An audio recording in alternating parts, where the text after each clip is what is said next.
High सम्पूर्णमा मेरो आफ्नो व्यक्तिगत एनालाइसिस।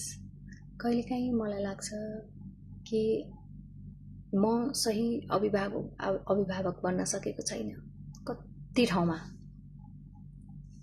मैले के रियलाइज गरेँ भन्दा जे चिज आफूले पाएको छैन नि त्यो चिज आफ्नो बच्चालाई दिँदाखेरि चाहिँ त्यो एकदमै ठुलो कुरा दिएको जस्तो फिल हुँदो रहेछ।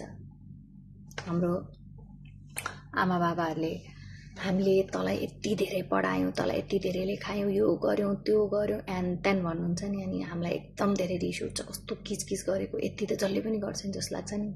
तर होइन क्या, किनभने त्यो उहाँहरूले पाउनु भएन, त्यसैले सुनाउनु भयो। त्यो कुरा उहाँहरूलाई एकदमै धेरै ठुलो लाग्थ्यो क्या।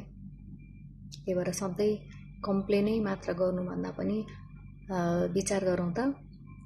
हुन पनि हो, हाम्रो बुवा आमाले दुई छाक खान नपाउँदाखेरि हामीलाई सके जति गर्नुभएको हो नि त। अनि हामी पनि अहिले आफ्नो बच्चालाई त्यही गर्दैछौँ, आफूले सके जति गर्दैछौँ। अनि एक्सपेक्टेसन त म राख्दिनँ नै, तर कस्तो फिल हुँदो रहेछ भने मैले यति धेरै गरिसकेँ, किन भन्दा त्यो मैले नपाएको कुरा म मेरो बच्चालाई दिन खोज्दैछु नि त। अनि मैले चाहिँ एकदम धेरै गरेँ जस्तो लाग्छ। तर त्यो पनि एक प्रकारले मेरो स्वार्थीपना नै हो।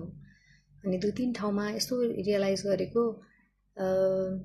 कि जेनेरेसन ग्याप भनेको चाहिँ यही नै हो जस्तो लाग्छ। आफूले आफ्नो सन्तानलाई केही सुख सुविधा दिँदा उसको लागि राम्रो होस् भनेर दिँदाखेरि चाहिँ हामीले चाहिँ अलिकति उनीहरूप्रति मैले तँलाई यस्तो गरेको है भनेर त्यो जताउन खोज्यो भने चाहिँ त्यो जताउनु र एउटा हस्पिटलमा एउटा नर्सले स्यालेरी पाउँछ र त उसले अरूलाई सहयोग गर्छ, त्यसमा केही फरक हुँदैन।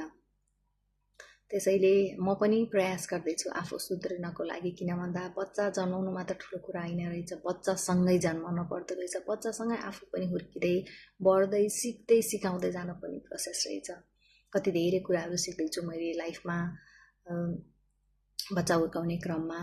अनि यो पनि मेरो टेक होम हो, पार्ट अफ द लेसन लाइफको, कि आफूले नपाएको कुरा आफ्नो बच्चालाई दिँदाखेरि कस्तो ठुलो कुराहरू गरे जस्तो फिल हुँदो रहेछ। अनि त्यो कुरा चाहिँ उनीहरूलाई जताउनु चाहिँ सकेसम्म नजताएको राम्रो, तर अलिअलि चाहिँ हुँदो रहेछ त्यो चाहिँ।